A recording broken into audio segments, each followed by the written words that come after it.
What's good, everybody? It's your boy, O'Shea Duke Jackson, back at it again. And today, we're going to talk a little bit more about sports and something that happened to my man, Earl Thomas. And shout out to all the brothers, right? I know y'all missing the basketball, the football, and all that, so maybe this will be a little interesting to you, brothers. But Earl Thomas is probably one of the better free safeties in the NFL. Right, he went to the University of Texas. He's from the Texas area. And I'm a 49ers fan. And everybody knows the 49ers, our rival in the NFC West is the Seattle Seahawks, right? And he was one of the core members of that Legion of Boom defense, and it included the other more famous starter, Richard Sherman, okay? But my man Earl Thomas was doing his thing. Now, the way that I really remember him was when Earl Thomas was drafted in the first round of the 2010 draft. Head coach Pete Carroll had left USC the year before or 2 years before. And there was another safety, great athlete by the name of Taylor Mays, right? And Taylor Mays played safety for USC, 6'3", 240 pounds, and it was a beast. And everybody was talking about how Taylor Mays was going to get picked up by Pete Carroll because Pete Carroll had coached national championship squads at USC. And Pete Carroll was telling Taylor Mays, in the first round, I'm going to pick you up, and I'm going to pick you up. But he didn't. He passed on Taylor Mays and picked up Earl Thomas, right? And that was a big controversy in the NFL draft that year. Taylor Mays ended up going to the 49ers. But he didn't end up doing anything. His career was pretty much over. But back to Earl Thomas. Earl Thomas lived up to that first round pick. 7-time Pro Bowl, Super Bowl champion. I mean, he left the Seattle Seahawks kind of on bad terms. But since he's been on the Baltimore Ravens, man, had an excellent year, 14-2 squad last year. And he'll be back doing some great things. Overcome a great injury to come back to be one of the best safeties in football. But a lot of times, as you are a young black man like Earl Thomas is, and you're having success on the football field, it doesn't always translate into successful relationships. And, right now, a lot of brothers are going through it, especially NFL players, because right now they would be gearing up, at least doing something with the football organizations, getting ready for the preseason, meeting with the defensive coordinators and stuff like that. But because coronavirus is here, man, coronavirus has really put a halt on a lot of players, their finances, their career goals, and a lot of stuff. And a lot of brothers are now in the home with their wives and girlfriends. And sometimes that's a good thing because you get to spend more time with them. But then it's a bad thing, right? And when you're a person like Earl Thomas and you're on top of the world and now you have all this free time, you could get to drinking, right? And that's what I want to talk to a lot of black men about. Even though this pandemic is affecting all of us, keep your head up, brothers. Don't turn into alcoholism and drugs and stuff like that, because you don't want that to happen to you, brother. Like, you have things you want to do in your life, and keep your head up, right? And that's what's happening to Earl Thomas.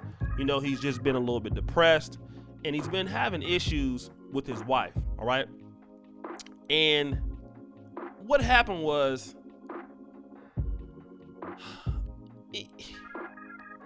he was going through it with her one day, and they was arguing about her drinking, all right? His drinking.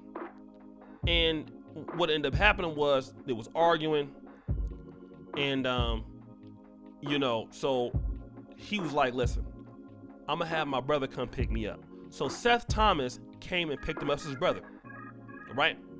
Now, after he leaves, somehow the nigga left his phone there, right? And stopped the show, guys. You brothers out there, why do you leave your phone where she can get it? You niggas know if they can get their hands on your stuff, they're gonna go through it. They're gonna go through your Facebook, your Instagram, and some of them are crazy like that. They're gonna go through all your stuff. So this dude was drunk but left his phone. Or maybe he left one of his phones, okay? Basically, his brother come and pick him up. They got an Airbnb, but they got 2 holes in the, in the pad or whatever. So she finds him because she tracks it from the Snapchat. So she's smart and she crazy. She then takes his 9mm Beretta pistol and drives where the Airbnb is, okay? She went and got her friends and stuff. You know how they be. Girl, come with me. I know this nigga cheating on me. So they come looking for you. Somehow she get in the house. Now, I don't know how they let her in the house or whatever. She come in the house. She pulled the gun out and put it to his head. Right? I think she was intending to shoot his ass. But what ended up happening was he wrestled her to the ground, got the gun away, and she didn't know the gun was loaded, so she said, and she got arrested, right? Which they should have arrested her crazy ass because she's something wrong with her. Applause. Give the police applause. Arrest her ass. She belong in jail. All right? Now, TMZ found this story. Don't know how they got it. But here's what's going on. My man didn't want to come out and admit it, but he did. He had a mistress, and then also she was pointing the gun at them, at the other chicks, talking about, I got something for all you hoes, right? But let me tell you niggas something. A lot of y'all are dealing with somebody crazy. A lot of y'all got somebody crazy. Usually, and I'm gonna tell you like this, when they are crazy, that's when the box is the best. Some of the best what I ever had was from crazy ass chicks. It was always the best because they'll screw your brains out because they're not there. And you forgot that they screwing your brains out, they're giving you the BJs and all that, and you ain't never had it like this. They can cook, they clean, you in love with them. Because sometimes when they be crazy, they be interesting. They ain't boring, right? Like a lot of guys, we get bored with chicks too. So and you love them. But here's the situation. He should never go back to her. Because even if he was cheating, he left the house. He was trying to get away from you.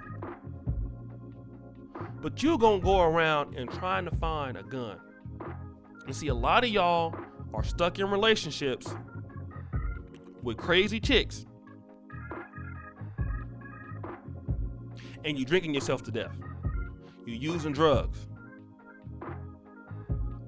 I know that because that happened to my own father. He got depressed, dealing with my mom, whatever, at one point, and ended up getting, trying to use drugs as an outlet, but wanting to stay in the family. See, and now Earl Thomas is stuck in a situation where he got kids with her, so he don't want to divorce her because she gonna take his stuff, she gonna take his kids. He want to be there for his kids, and so he talking again. He trying to work things out with her and all that stuff. Now he did play a role in this, obviously, because he was cheating, right? But at the same time, brothers gotta understand that enough's enough. What if she didn't? What if she would have shot you? And then this is the kind of person like that don't care. At this point, she didn't even care about her own kids. Like, I can't take this gun and go look for him because he's a high profile athlete. Somebody gonna find out I got kids by this dude. Who gonna take care of my kids? She ain't thinking like that. And a lot of people don't think about that stuff till afterwards. And a lot of brothers gotta really understand, man, that a lot of y'all are attracted to the same shit that you say you don't like. Y'all like crazy chicks. Some of y'all love them. A person that's not crazy, that's not normal, y'all don't want, that ain't interesting to y'all. Y'all will leave her and go with the chick that is crazy as hell. I had a homeboy like that, man. I'm gonna tell this story real quick before we end. I had a partner like that, man. He watched my video. They ain't call us. He know what I'm talking about. Man, he had a woman, man. Woman was real nice to him, and He used to find any reason to leave her alone. To go back to the chick that was busting his windows out, breaking his windows out and stuff, burning his clothes. But, you know, and he a big dude too, man, got all kind of knockout power and all that. But man, when it came to her, I'm like, bro, how you dealing with this? Man, she tripping. But you know what I'm saying? But that's what he like. He like hood. He like sassy chicks. He like crazy chicks. And then when something happen, you want to complain about the shit. I just don't get it. You know what I'm saying? So a lot of you brothers, man, y'all gotta really check what y'all like, man, and so you don't have these problems, because you can lose your life based off of what you like. So guys, again, it's your boy O'Shea Duke Jackson. Like, comment, subscribe. Hit the bell on my channel if you're new. Also, follow us on Negro Manosphere on Facebook, man. Check out the like page, the fan page. You know what I'm saying? A lot of you brothers been adding me on my O'Shea Duke Jackson page. I appreciate you. I'm loving that. But go follow me, man, on O'Shea Duke on Facebook.com/Negro Manosphere. Check me out. Patreon.com/Negro Manosphere. Drop your boy $5 to get all the content ahead of time. And we just got so many things going on, man. I really appreciate everybody. It's your boy O'Shea Duke Jackson. Go to the first comment pinned to the top and get all my stuff. And as you know, the buffoonery remains at an all-time high. I'm out.